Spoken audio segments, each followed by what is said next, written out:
Johnny Carson reached across the desk and set the glass down in front of Dean Martin. Dean looked at it, didn't touch it, and said one word: Dino. The studio was completely silent. That moment lasted only a few seconds. To understand how it happened, you have to go back to the start of that evening, and to the version of Dean Martin the audience had been watching for years. It was March 1972. Dean Martin was scheduled as the lead guest on The Tonight Show, a slot he'd occupied dozens of times before. The routine was familiar. Dean would arrive, Johnny would pour him a drink as part of the bit, Dean would pretend to be half drunk already, and the audience would laugh because they were in on it. Everyone knew Dean didn't actually drink that much. The glass was a prop. The whole thing was performance. But something was different that night, even before the cameras turned on. Dean arrived at NBC in Burbank an hour early, which wasn't like him. He usually timed it so he'd walk in just as they were calling places. This time, he sat in his dressing room with the door open, smoking, staring at the monitor that showed the empty stage. A stagehand passed by twice and said hello both times. Dean didn't answer either time. It wasn't rude, it was absence. The makeup artist came in to check his face. Dean sat in the chair without speaking. She powdered his forehead, adjusted his collar, asked if he needed anything. He shook his head. She left.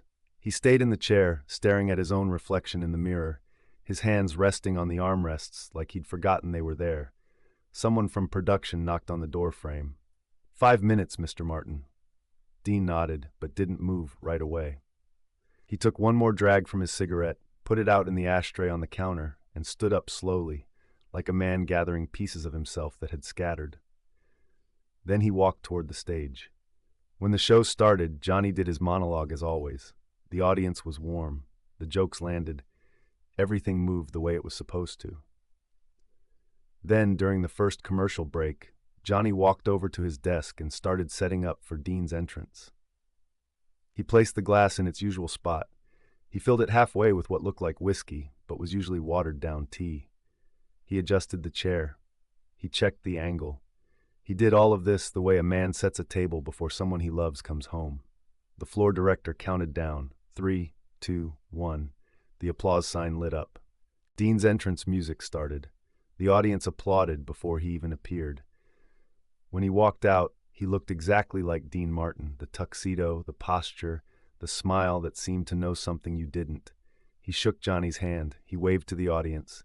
He sat down in the guest chair and crossed his legs. Everything was in place.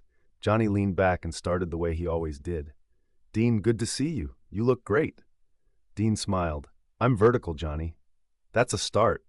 The audience laughed. Johnny laughed. It was the Dean Martin they expected. But if you were watching closely, you could see that Dean's eyes didn't move. He was looking at Johnny, but he wasn't seeing him. He was looking through him, past him, at something farther back. Johnny asked about Dean's latest album. Dean answered. Johnny asked about his upcoming tour. Dean answered. The rhythm was perfect. The words were right. But there was a flatness to it, like someone playing a song from memory without hearing the music. The camera operator zoomed in slightly on Dean's face. His smile was still there, fixed in place, but his jaw was tight. His hands, which usually gestured loosely when he talked, were resting on the armrests of the chair, completely still. Johnny noticed. He always noticed. Johnny shifted in his seat and leaned forward slightly. You been playing any golf lately? Dean blinked, like he was pulling himself back from somewhere far away. A little, not much. Too busy? Something like that. The audience didn't catch it, but Johnny did. The pause before Dean answered, the way his voice dropped half a note, the way he looked down at his own hands for just a second before looking back up. Johnny nodded slowly, like he was filing something away. Then he smiled and moved forward. Well, you're here now. That's what matters. Dean looked at him. For a moment, something passed between them, an acknowledgement, a recognition. Then Dean's smile returned, and the performance resumed. They talked about Frank Sinatra. They talked about a new restaurant in Beverly Hills. They talked about Dean's daughter's wedding. The conversation moved smoothly, the way it always did when two professionals knew how to hold a room. But beneath it, there was a tension, like a string pulled just a little too tight. Then Johnny did what he always did. He reached across the desk, picked up the glass, and slid it toward Dean. It was part of the choreography. Dean was supposed to pick it up, take a sip, make a joke about needing it after the week he'd had. The audience was already starting to smile in anticipation. Dean looked down at the glass. He didn't reach for it. He stared at it for a long time, longer than a pause, longer than a beat. The smile was still on his face, but it wasn't connected to anything anymore. It was just there, like a picture of a smile. Johnny noticed. He didn't say anything yet, but his posture changed. He sat up slightly, leaned forward, and his hand moved toward the edge of the desk. He wasn't performing anymore. He was watching. The audience started to shift. A few people glanced at each other, uncertain. The silence stretched. The camera stayed on Dean's face. Dean finally spoke. His voice was quieter than it had been a moment before. "You know, Johnny," he said, "my son used to drink these." The audience didn't know what to do with that. A few people laughed softly, uncertain. Dean wasn't smiling anymore, but he wasn't frowning either. His face had gone completely still. Johnny's hand was still on the desk. He didn't move it. He didn't fill the silence. He just waited. Dean looked at the glass again. "He'd come by the house," he said, "and I'd pour him one, and we'd sit outside and not say much of anything." His voice didn't shake. It didn't rise or fall. It was flat and even, like he was reading something written a long time ago. He didn't like talking. He liked sitting. The studio had gone quiet. Not the kind of quiet that happens when an audience is waiting for a punchline. The kind that happens when people realize they've walked into the middle of something private. Johnny still didn't speak. He was leaning forward now, both hands on the desk, his eyes on Dean's face. He looked like a man trying to decide whether to reach across the space between them or leave it alone. Dean's hand moved toward the glass. His fingers stopped an inch away from it. He didn't pick it up. He just left his hand there, hovering, like he'd forgotten what he meant to do. Then he said it. Dino, one word, his son's name. He said it so quietly that the microphone barely picked it up. It wasn't a sentence. It wasn't an explanation. It was just the name, spoken into the air and left there. Johnny didn't ask what he meant. He didn't say, "Tell me about him." He didn't try to guide the moment somewhere safer. He just nodded once, slowly, and his face did something it almost never did on camera. It softened completely. All the performance left it. He looked at Dean the way you look at someone when you know exactly what they're not saying. The silence lasted 8 seconds. That's a long time on television. Long enough for the audience to stop expecting a joke. Long enough for the camera operator to hold the shot without cutting away.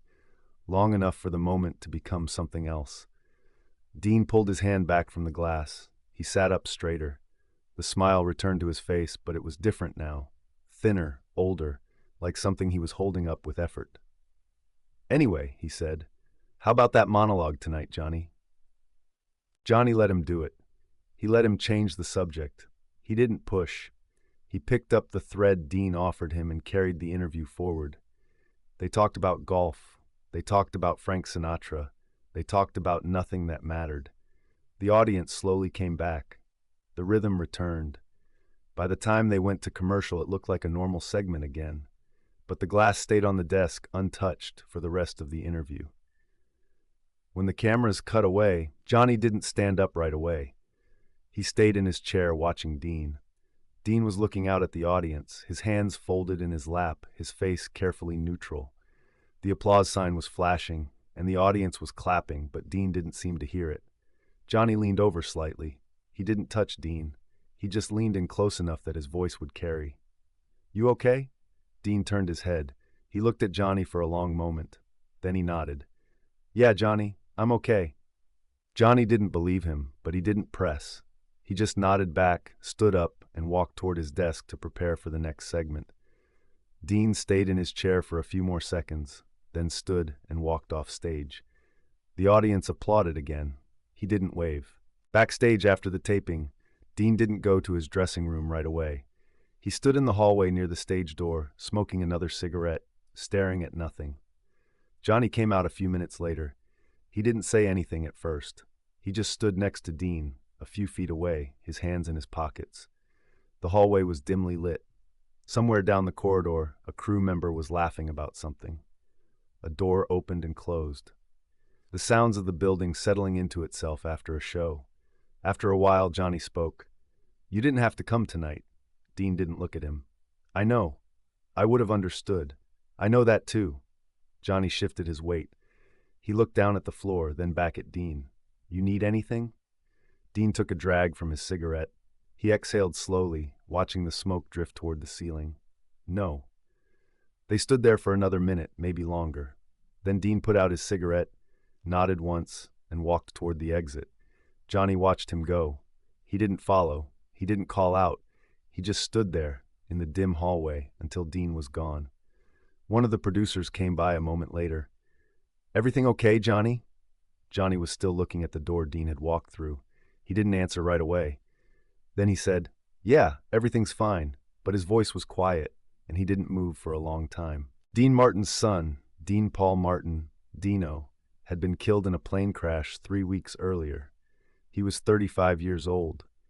He'd been flying an F-4 Phantom II for the California Air National Guard when the jet disappeared into a mountain during a training mission. They didn't find the wreckage for days. Dean had not spoken about it publicly. He had not released a statement. He had not canceled any appearances. He simply showed up to everything he was scheduled to do and performed as if nothing had happened. That was how Dean handled grief. He didn't. He kept moving. He kept smiling. He kept showing up, because stopping meant looking at it, and looking at it meant breaking. Johnny had known Dean for years. He'd been to his home. He'd met his children. He knew Dino. And when Dean walked onto that stage in March 1972, Johnny understood immediately that Dean wasn't there to talk. He was there because he didn't know where else to go. The glass on the desk wasn't about alcohol. It had never been about alcohol. It was about ritual, about the small repeated gestures that make a life feel steady. And when Dean looked at that glass and couldn't touch it, Johnny understood that the ritual had broken. The thing that was supposed to hold Dean together wasn't working anymore. So Johnny didn't fix it. He didn't try to make it better. He didn't offer condolences or ask Dean to share his feelings or turn the moment into something the audience could process cleanly. He just sat with him. He let the silence exist. He gave Dean permission to be exactly as broken as he was, right there in front of 8 million people. That's what made the moment so unusual. Television is designed to move forward. It's designed to fill space, to keep talking, to never let the air go dead. But Johnny stopped the machine. He let the moment breathe. He treated Dean like a man, not a guest. The audience didn't know what they'd witnessed. Most of them probably didn't realize anything unusual had happened at all. The interview had continued. Dean had smiled. Johnny had laughed. The show had ended the way it always did. But a few people noticed. A few people felt the shift. And in the days after, a handful of letters arrived at NBC, all saying the same thing. Something happened on that show. I don't know what it was, but I felt it. One letter came from a woman in Ohio. She wrote that she'd been watching with her husband, and when Dean said his son's name, her husband had gotten up and left the room. She found him later, sitting on the back porch, crying. He'd lost his own son 2 years earlier, and he hadn't been able to talk about it since. But something about that moment, the way Dean's voice broke, the way Johnny stayed quiet, had opened something in him. He told her for the first time what it felt like. Another letter came from a man in Florida. He wrote that he'd served in Vietnam with Dean's son. He said Dino had been a good pilot, a good man, and that he'd talked about his father all the time. He said watching Dean on that show had made him realize how much his own father must have carried and how little he'd ever asked him about it. The letters kept coming. Not many, but enough. All of them said the same thing in different ways. I saw something I wasn't supposed to see, and it mattered. Dean Martin never spoke about that night. He never mentioned the glass. He never explained what he meant when he said his son's name. He appeared on The Tonight Show many more times over the years, and every time Johnny poured him a drink, and every time Dean picked it up and played the part. The ritual resumed. But anyone who had been watching that night in March 1972 knew the truth. The glass didn't matter. It had never mattered. What mattered was that Johnny had known when to stop performing, and Dean had known he didn't have to explain. There's a moment in every father's life when he realizes his son is gone. Not just absent, but gone in a way that can't be undone. For some men, that moment happens in private. For Dean Martin, it happened on television, in front of millions of people, with a glass of watered-down tea sitting on a desk between him and the only man in the room who understood what silence could hold. Dean didn't cry. He didn't collapse. He didn't ask for help. He just said his son's name, and Johnny heard him. That was enough. Years later, after Dean had stopped touring, after he'd stopped making movies, after he'd retreated so far into himself that even his closest friends couldn't reach him, someone asked Johnny Carson what he remembered most about working with Dean Martin. Johnny thought about it for a long time. Then he said, "Dean was the kindest sad man I ever knew." He didn't say anything else. He didn't need to. The people who had been paying attention already understood. The glass sat on Johnny Carson's desk for less than 10 minutes. It was cleared away during the next commercial break, washed and put back with all the other props. It was never used again. But the moment it created, the silence, the name spoken into the air, the two men sitting across from each other with nothing left to perform, that moment stayed. It stays still. Not because it was dramatic, not because it was loud or grand or designed to be remembered, but because it was real.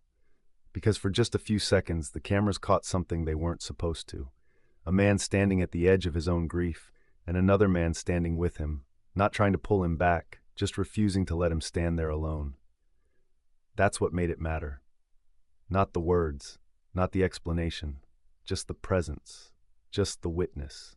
The studio lights went down, the audience filed out, Johnny went home, Dean went home, and somewhere in the archive the tape kept rolling, holding that silence forever, waiting for the people who would know how to hear it.